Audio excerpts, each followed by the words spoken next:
Ladies and gentlemen, please rise and welcome the Prime Minister of the State of Israel, Benjamin Netanyahu.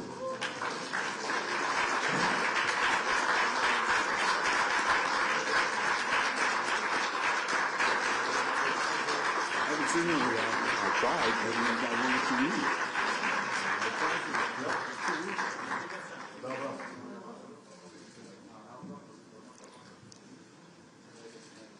Good evening. Tonight we gather to hear, once again, from the Prime Minister of Israel, Benjamin Netanyahu. When we sat in this room a year ago, Israel remained at war with Hamas and 70 hostages languished in Gaza. Today, the war has ended and every hostage has returned home.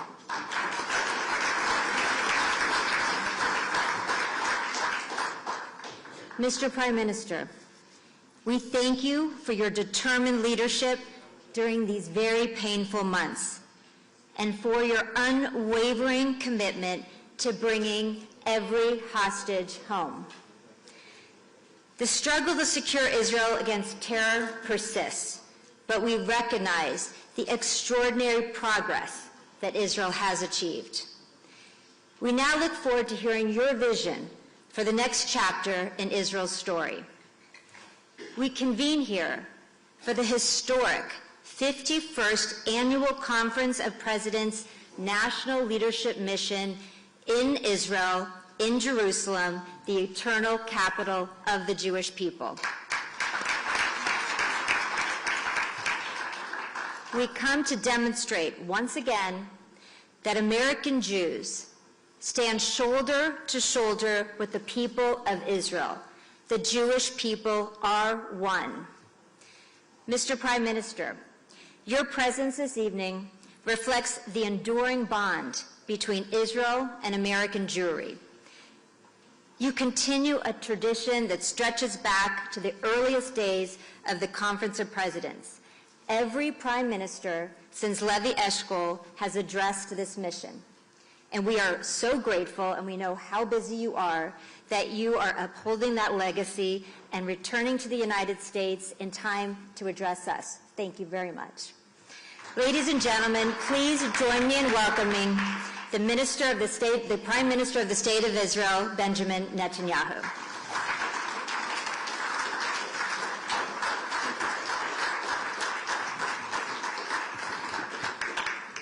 Thank you. Thank you, Betsy, William, Malcolm, the Eternal. Well, it's that time of the year again, and we meet here annually, and things obviously change, and mostly for the better, but we still have challenges. I just came back from the United States for a very important meeting with President Trump. Obviously, the focus was on Iran. The President is determined to exhaust the possibilities of achieving a deal which he believes can be achieved now because of the circumstances that have been created, the force projection, and the fact that, as he says, Iran must surely understand that they missed out last time, and he thinks there's a serious probability that they won't miss out this time. I will not hide from you that I express my skepticism of any deal with Iran because, frankly, Iran is reliable on one thing. They lie and they cheat. But I said that if a deal is to be reached, it should have several components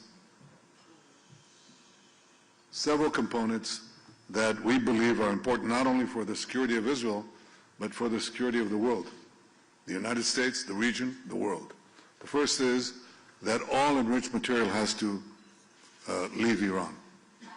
The second is that there shall be no enrichment capability, not stopping the enrichment process, but dismantle the equipment and the infrastructure that allows you to enrich in the first place.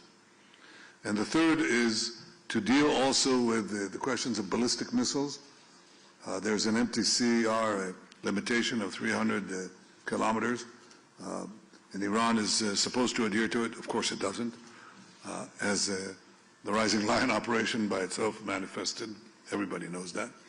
And the fourth is dismantle the axis of terror that Iran has built. It's been smashed, but it's still there. It's trying to recover, as Iran itself is trying to do. And the last thing is, remember Ronald Reagan's dictum vis-a-vis the Soviet Union? Trust but verify, distrust, distrust, and always verify. So there has to be real inspections, substantive inspections, no lead time inspections, but effective inspections for all of the above. These are the elements that we believe are important for the achievement of a deal, and I presented our position very clearly. We also spoke about Gaza. I think we set out when we went to, after we were massacred on October 7th, we set up 3 goals vis-a-vis Gaza. The first one was to return all the hostages. The second was to disarm or dismantle Hamas's military capabilities. And the third is to dismantle Hamas's governing capabilities. The first has been achieved with the help of the United States and, first of all, with the help of our brave soldiers, our incomparably courageous soldiers.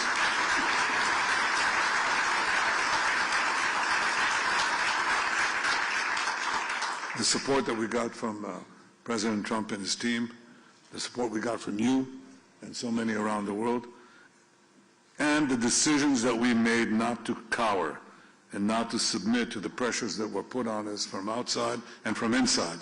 We stood our ground. We got every single one of these people out, including the last hero, Rani Gvili, incredible hero. But there are so many others. We stood our ground there. We also stand our ground on the other 2 things that have to happen. Under President Trump's 20-point plan, when we move to Phase B, what has to happen is that Hamas must first be disarmed, and then Gaza must be demilitarized. Disarmed means that it must give up its weapons, not main weapons. And what are the main? People said heavy weapons. There are practically no heavy weapons in Gaza. There's no artillery, there are no tanks, there's nothing. The heavy weapon, the one that does the most damage, is called an AK-47. Okay? That's it. That's how they execute people. That's how they shoot our people. That's what they use. Assault rifles. That's what they used in the massacre of October 7th. That's what they used. That's what they did the worst massacre of the Jewish people since the Holocaust with AK-47s. 60,000 of them. They have to go outside. Obviously RPGs, rockets, and so on. But that's the main weapon, and that has to go. So first, disarm Hamas, and second, demilitarize Gaza. What does that mean? They still have tunnels there. We dismantled about 150 kilometers of 500 kilometers of tunnels. We have to complete the job. That means also that you can't hide weapons labs or other facilities that they use to rearm themselves, regroup, and reform, which they're trying to do. We're giving the President's plan a chance. And he put it very succinctly. He said, it can be done the easy way, or it can be done the hard way. We hope that it'll be done the easy way, because we know the ravages of war. We know what it means to lose people. We know the human cost of war.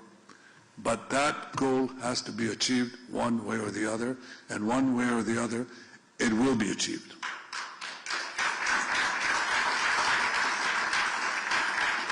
In the meantime, when there's a ceasefire, it doesn't mean that we can't do anything.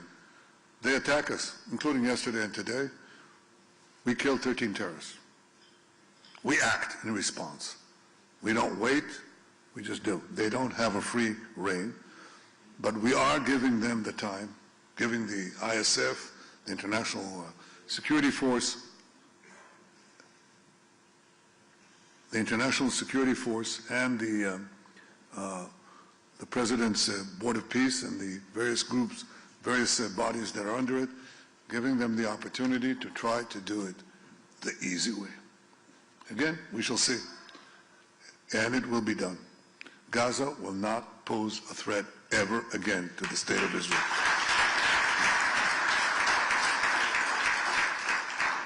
Now, obviously, we have other fronts. The most important one is the front of vilification to the Jewish state and the Jewish people, and the rampant anti-Semitism, which I'll talk about in a minute. But I want to bring to your attention what is happening, because you will not know it if you turn on the television stations and so on. Depends which, of course. You wouldn't know what is happening here. The most important thing that is happening is that people are coming to us. Nations are coming to us. Companies are coming to us. Enormous economic powers are coming to us. Israel has been ranked by The Economist, not a particular fan of me or of the State of Israel in recent years, but it ranked the Israeli economy among the 3 most vibrant economies in the world, just now. Now, this comes after 2 years of war. 2 years. It's our longest war. It's even longer than the War of Independence. 2 years of being savaged in the international media and so on, in the UN and all these associated bodies. Our economy is growing rapidly. Our stock market is at an all-time high. The shekel versus the dollar is at almost at a 30-year high. Inflation is going down. There's very little of it. Interest rates have gone down. Not enough. More. But it's at 4% now. It'll go down further. And the investments in Israel are huge. Now, why is that happening? 1, because we run the economy responsibly. We know how to do that. 2, because we have the war showed the prowess of Israel, the enormous capacities here, the high-tech, deep-tech capabilities that astonish the world. That is not only in the military field. It has immediate consequences in the civilian field, and people understand it. So they come here. Now, as said, countries come here. Chancellor of Germany was here at his initiative. We'd like to talk to you about our defense industry, in which they want to invest a very, very large amount of money. Who's coming here next week? Narendra Modi. Tremendous alliance between Israel and India, and we are going to discuss all sorts of cooperation. Now, India is not a small country. It has 1.5 billion people. In India, Israel is enormously popular. Enormously popular. Did you know that? Yeah, you do. Good. I'm glad you know it. But I want all of you to know it. And there are other countries that are coming to us, one after the other. There's been a change, as you know, in Latin America. You know, the first one, obviously, is the constancy of some of our friends. Argentina, among them, a tremendous friend, and deserves tremendous applause. Milei. But there are others. There's Ecuador and Paraguay and Bolivia and so on. I think there are about 7 countries right now, and I'm remiss in not calling their names, but the number is going all the time. Chile. Any more? No, come on, tell me. What? Panama, thank you. Others? Honduras, yes. So have I left out anyone? That's not a Latin American country. Well, there are more. There are more in Asia than you could possibly believe. And some of them are reticent about it, some of them are less reticent, some of them are open about it. They're coming because Israel is a powerful engine. It's a juggernaut on innovation and technology that is changing the world. About 10 years ago, I said that Israel will be among the top 3 cyber powers in the world. I was wrong. Well, I was right, but it's number 2. Israel, tiny Israel, 10 million people, receives more foreign investments in cyber tech than any other country in the world except the United States. I'm talking about absolute numbers. That's what we did in 10 years. Guess what? We're going to do exactly the same thing in AI. We just signed a major agreement with the United States on AI cooperation. We're going to do the same thing in quantum. This is our advantage, and we pursue it with a vengeance. Israel is a very strong country coming out of the war. Coming out of the war, strong economically, strong militarily, strong technologically, and we intend to be a lot stronger. Now, why am I telling you this? Because I believe, oh, and by the way, the United States just issued a Security Council memorandum, and it described its vision of regional alliances and anchor countries, and it called Israel, you know, the model ally. The model ally. An ally that obviously believes in democratic principles, but is willing to fight for itself. We don't ask for American boots on the ground. We develop our own arms industry. By the way, that's something I discussed too with President Trump, with deep appreciation for American support given over the years by both parties, both sides of the aisle, for Israel's military assistance. But I said, just as I said when I was first elected in 1996, first time I was elected, I said, we have come of age economically, or we will reform our economy with free market principles, so we don't really need, we can afford to give up over a phased period the economic aid that we were receiving at the time, which was financial aid, which was $1.2 billion. That was a lot of money in those days. Our GDP per capita at the time was $17,000.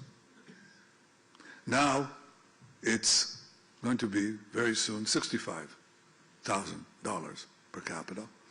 And in 10 years we'll have a $1 trillion economy. Now that's not a huge economy, but it's not a small economy either. So we can afford to phase out the financial component of the military aid that we're receiving. And I propose a 10-year drawdown to zero. Now, in the 3 years that remain in the present Memorandum of Understanding, and another 7 years, draw it down to zero. Israel will support itself, and does, just as we fight for ourselves. At the same time, we want to move with the United States from aid to partnership, because we have phenomenally gifted technologists and developers of all sorts of defense systems. And we share it with our friend, the irreplaceable friend of the United States. But we want to have now joint investments. We put in one part, they put in an equal part, and we share the fruits. But our goal is to build an independent arms industry in Israel. I think the entire world understands what kind of world we enter, and that's something that we intend to do. I'm saying all this about our capacity to defend ourselves, our strength, because it relates to the last point that I want to make to you. I think people are probably shocked by the waves of anti-Semitism that are sweeping those societies, free societies, the United States, Europe, Australia, where we had the tragedy on the Bondi Beach, and elsewhere, and in America itself. And that is indeed shocking. Well, it isn't necessarily shocking if you see the cycles of anti-Semitism throughout the ages. Yes, anti-Semitism had a brief respite.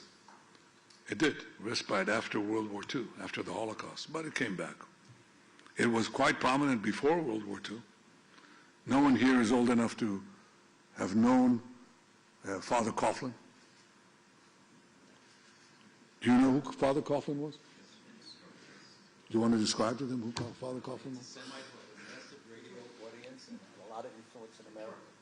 From Detroit. Yep. Okay, so some of you are old enough. Well, he was an isolationist, he was a rabid anti-Semite, and so on. And of course, World War II, it was enormously powerful. And then came World War II, and we know the rest, and now it's rearing its putrid and ugly head again. Okay, it is. But if you look at the course of Jewish history, then what you see is that this was a fairly constant phenomenon. I mean, once we had lost our land, once we were scattered among the nations, we were ready prey. We were ready prey. And eventually, when there was societal change, the Jews always were blamed. And we were blamed in antiquity, 500 years before the birth of Christ. People don't know about the Hellenistic anti-Semitism that was here in the diaspora. And then what happened in the Middle Ages, you are familiar with. And it happened in modern times. And these attacks on the Jews were always preceded by vilification, horrible vilifications, that even so-called civilized and educated people adhere to. The Jews poisoned the wells, the Jews spread vermin, the Jews slaughter Christian children to use their blood for baking matzahs. And this goes into modern times. The Nazis basically said the same thing. And all these vituperations, all these slanders were always accompanied eventually by either exile or pogroms or mass murder. That's what happened to the Jews, one country after the other, into modern times. I think the great change in Jewish history was brought about by the great change in Jewish history, which Herzl saw very clearly, was that when the Jews have their own independent state, they will have the independent power to roll back the physical attacks against us. We suffered during the diaspora from two things that converged and created enormous and repeated tragedy. We were at once prominent and weak. And when you are both prominent and weak, you invite a human quality that happens between individuals, but also between nations. It's called envy. And when you envy someone and you can attack them, then you do. And that is essentially the story of the Jews.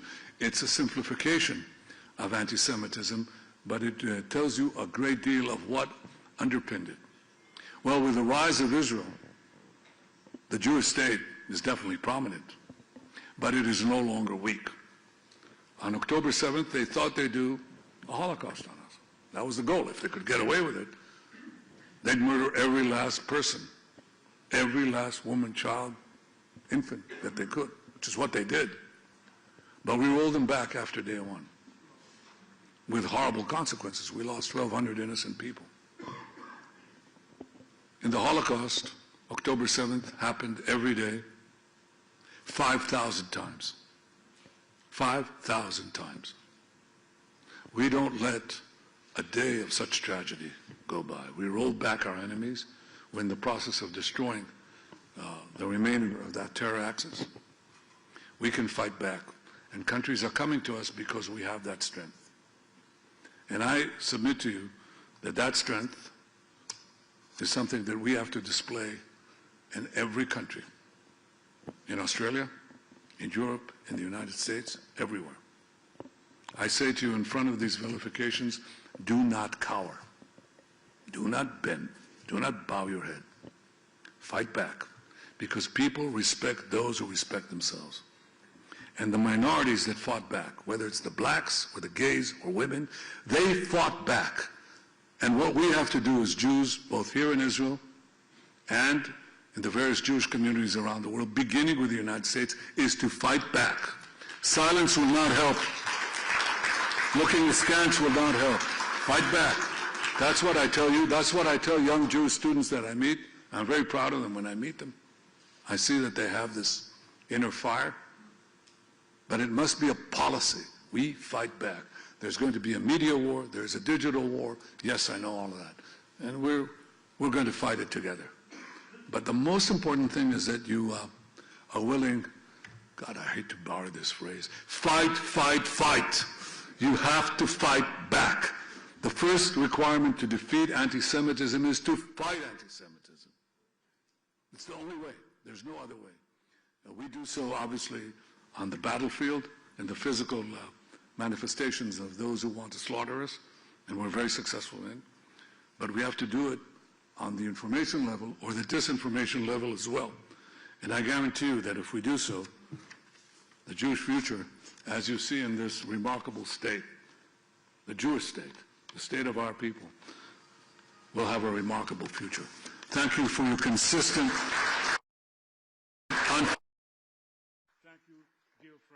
And we'll see you next year in Jerusalem. Thank you very much.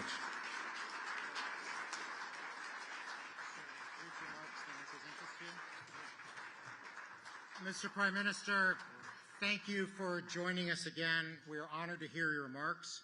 Tonight, we open our 51st Annual Conference of Presidents Leadership Mission to Israel. This gathering marks a beginning not only for our delegation, but we hope for a new chapter for Israel and the Jewish people everywhere. For the first time since 2014, no hostages remain in Gaza, and yes, we should applaud that. After years of fear and anguish, we pause to recognize the forces that brought us to this moment, the courage and sacrifice of the brave men and women of the IDF, and the deep strategic and moral bond between Israel and the United States, which you, Mr. Prime Minister, helped to forge. Since October 7th, American Jews and Israelis have felt our hearts beat as one. When Hamas attacked Israel, American Jews absorbed the blow immediately. In the weeks that followed, many allies we expected to hear from fell silent. And the Father Coughlin of our age, Tucker Carlson, gained followers. And Mr. Prime Minister, what stopped Father Coughlin was when the Catholic Church, which had supported him, stood up and stopped him and called him out. And Mr. Prime Minister, today the American conservative movement should do exactly the same as Father Coughlin was done, which is to call out Tucker Carlson and condemn him for the hate that he purveys. We must, as you said, fight, fight, fight. After October 7th, we in the American Jewish community turned towards one another and rediscovered a simple truth. We can count on our fellow Jews. Out of trauma came clarity. We are one people, bound by shared destiny and responsibility and 3,500 years of shared history. This reality clarifies the demand of this hour. Unity between Israeli and American Jewry is essential. Our collaboration and shared strength must deepen, because when one part of the Jewish community comes under attack, all of us feel it. Mr. Prime Minister, we have felt that truth since October 7th. It strengthens our partnership and grounds our hope for what comes next. Mr. Prime Minister, we're thankful for your leadership and your friendship with the American Jewish community and the Conference of Presidents. And along with Malcolm and Betsy and all of us here, we present this sculpture of peace by the noted Jerusalem artists Sharon Binder and Betsy Binder. Very nice. Thank you, sir. Thank you very much. Thank you. Thank you, Betsy. Thank you, Betsy. Thank you very much. Thank you. Can we take a quick photo with that right over here? Yeah. Take it. Let's do it. Oh, yes, and they make peace with the strong, not with the weak.